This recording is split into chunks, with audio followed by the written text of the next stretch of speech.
Hello there. So today is Champions League final day. Of course, the game kicks off in just under 3 hours at the time of recording. So to mark the occasion, I watched the documentary that was added on Netflix a couple of weeks ago. It's about, I think it's called Liverpool and the Miracle of Istanbul, which of course tells the story of Liverpool's Champions League win in 2005 when they came from 3-0 down to beat AC Milan on penalties. So this will be my review of the documentary. Overall, I thought it was a really fascinating documentary, really interesting to watch. And it actually isn't just all about that. What I really liked about it is it kind of chronicled the whole season that Liverpool had that time. Because this is quite an interesting point to go into, because this was the first season Rafa Benitez came in there. In fact, it even goes back even further before the 2004-2005 season starts, because Euro 2004 was going on. England were there in Portugal, and you've got of course Jamie Carragher coming in saying, "Hey, all right, sure, we weren't really that focused on England. I'm always thinking about Liverpool, and maybe that's why England didn't do so well." Yeah, sorry about that. I'll try not to do too many impressions here, but or shit impressions for that matter. But that's interesting to point out, because this was the whole quote unquote golden generation, or as I like to call them, the quarter-final generation, because they never got beyond a fucking quarter-final. Having said that, you can turn and say, "Well, you're Scottish. How many times you qualify in that time?" Touche. But at the end of the day, but at the end of the day, though, yeah, I always thought that quote unquote golden generation. This is when I actually really did have a whole thing for anyone but England during these tournaments. I was just like, just fucking beating them. The media were insufferable at that time. I remember there would be like commentators banging on about England and all that during, like, I don't know, Sweden against Poland or something. I don't know.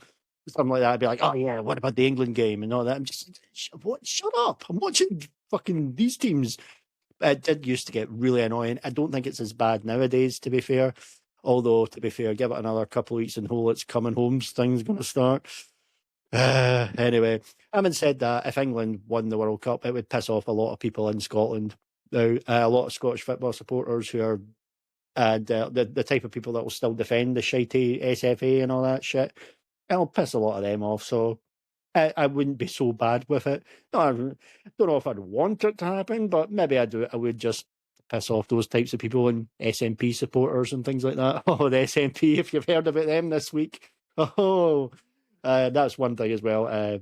God, ever since SNP and that whole independence referendum, it's just I've kind of started to think, actually, if England did win a tournament, it would piss off the right people in this country.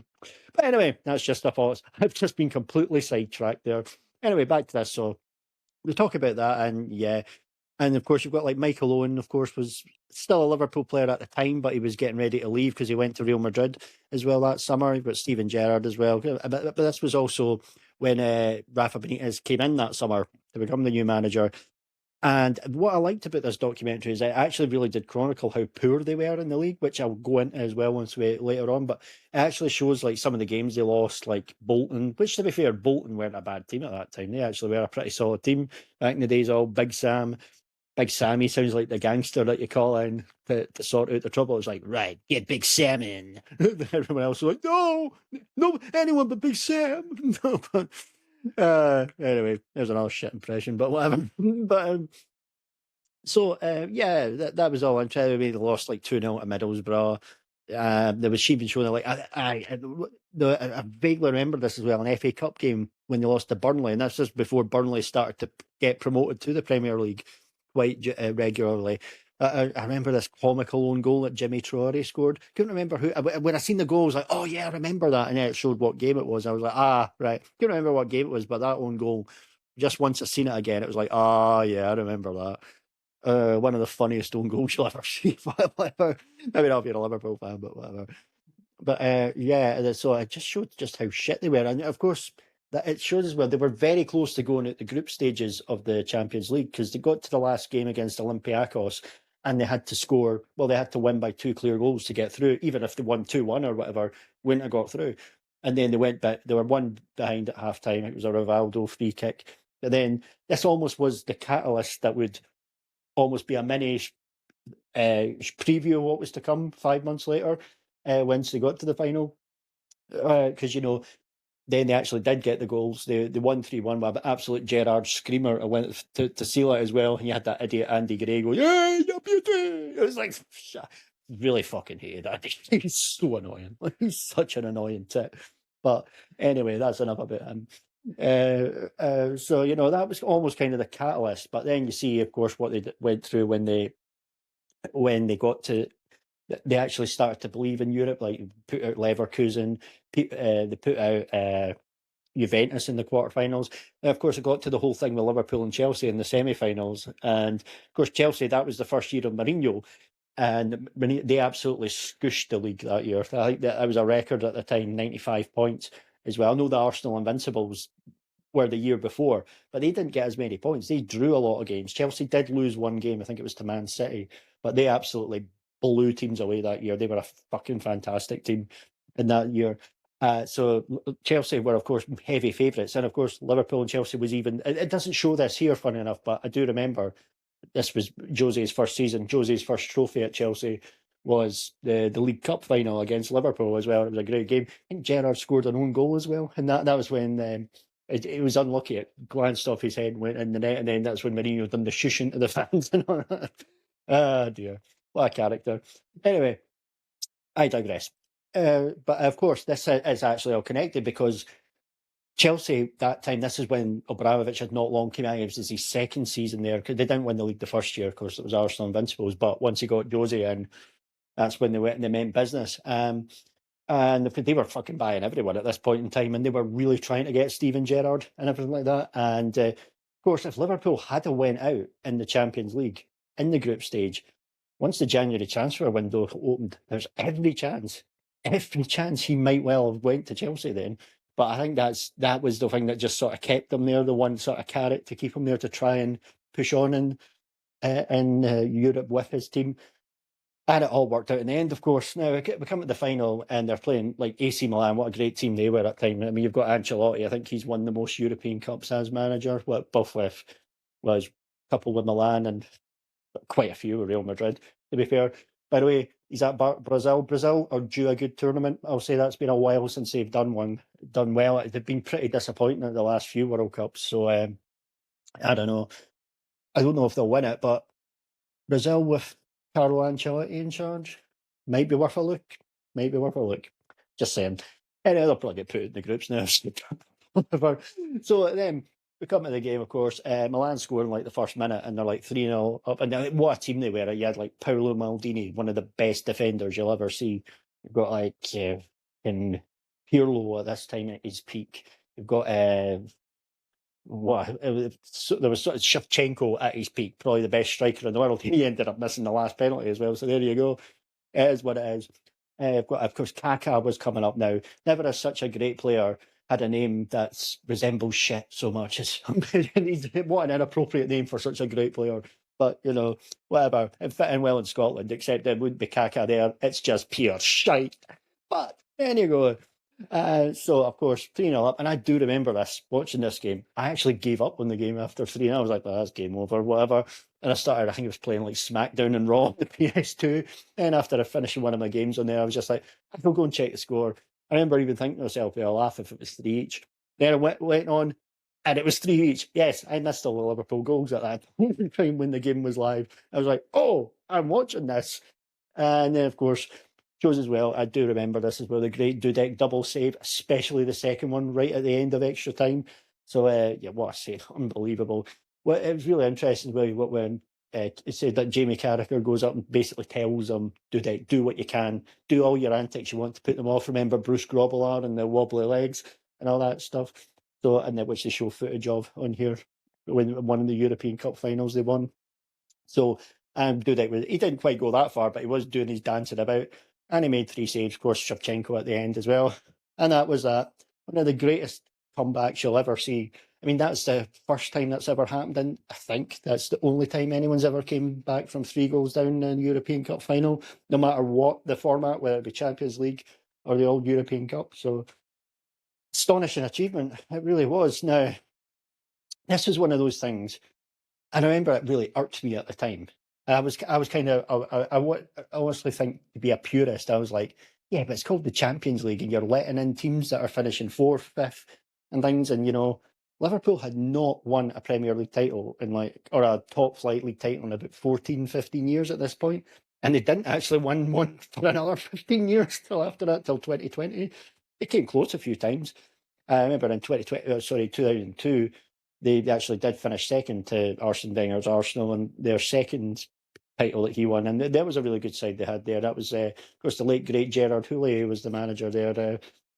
Sad when he passed away a few years ago. He always came across as one of the nice guys as well, so a real gentleman. So, they had a really good team. They came close then. And then, well, a few years after this, they did come close with Benitez. They finished second 1 year to Man United. But at this point in time, you've got. I was really kind of irked. I'm like, people were saying, "Well, they're the best team in Europe officially," and I was like, "Yeah, but they were shit in the league." And it was like it almost, in a way, devalues the competition to me when a team that's this poor can actually win it. And okay, fine, if it's your team, you're not going to complain. It's going to be like, yeah, all right, whatever. I get that, of course not. But there was an element of, as amazing as this game was, and it's one of the all-time greats and an incredible comeback. I did always think this is kind of devaluing. Like a really shit team has just became champions of Europe. It's like people were saying, yeah, well, they're the best team in Europe officially. Yeah, okay. But that season, they finished fifth in the league and Everton finished fourth. So over a 38-game season, they weren't even the best team in Merseyside. So, it just shows you how a cup competition can work. But, and we've had some pretty dud winners occasionally as well. Most of the time, it actually is the top team that wins. But there's, like, funny enough, Chelsea in 2012, they were absolute shite in the league. I think they finished sixth, but they beat Bayern Munich in penalties in the final, and I think they won the FA Cup as well that year when Di Matteo came in, and yeah, there you go. Just shows you. But there's been a few duds in that sense. But most of the time, it is actually the best team. Like when Man United won it 2 times, they won it with Fergie. To be fair, they were the best team in Europe, much as I hate Man United. But I still do to this day, even though they're mostly pish. They've had a good year this year. But it's the old habits die hard. It's kind of like, yeah, they're not used to. I get sick of them winning all the time, and now they've not won a league title in like 13 years or whatever it is, and I still hate them. I'm still like, come on, get up, yeah, get up the Grimsby when they beat them in the cup. Dear. But still, so it just shows you though, yeah, that always kind of irked me. But the one thing I will say about this year's Champions League final, which is great, is the two teams that are in it are probably are the two best teams in Europe, PSG and Arsenal. It's anyone's game. PSG slight favourites, I would say, but I wouldn't be surprised if Arsenal grinded it out, to be fair.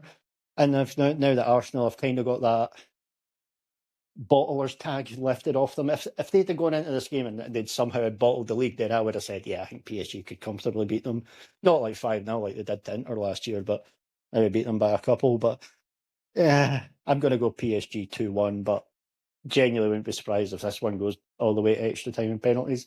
But, two top quality teams in the final, so, at least with that. But anyway, digressing a bit. So obviously it was an incredible comeback.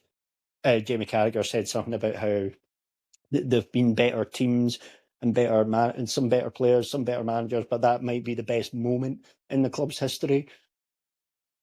Hard to argue because of the whole circumstances of it, because they had no business winning that, and yet there you go, they did it. So, well, I say no business. I mean, yeah, you kind of think, well, whatever.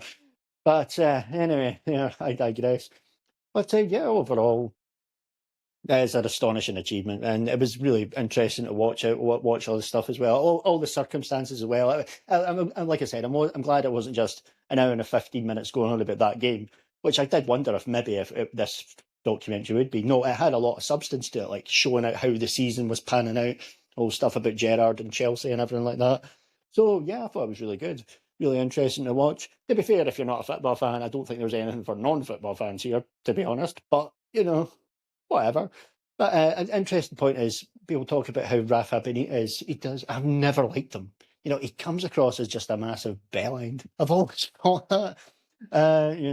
Always thought it was ironic he ended up going to Chelsea a few years after this for like half the season. Chelsea fans just hated him as well. But yeah, but although I did win the Europa League there, I think, and so whatever. But yeah, he just seems a massive bellend. Like he just something about him, and some of the players are like, yeah, he does seem kind of cold and distant and things, and they would even say things like, that they thought that maybe Steven Gerrard during that time when his future was uncertain needed somebody more to put his arm around him, but he wasn't really getting that. But having said that, Gerrard does say at the end, he says he thinks Benitez is the best coach he's ever worked with, and it took him to the next level.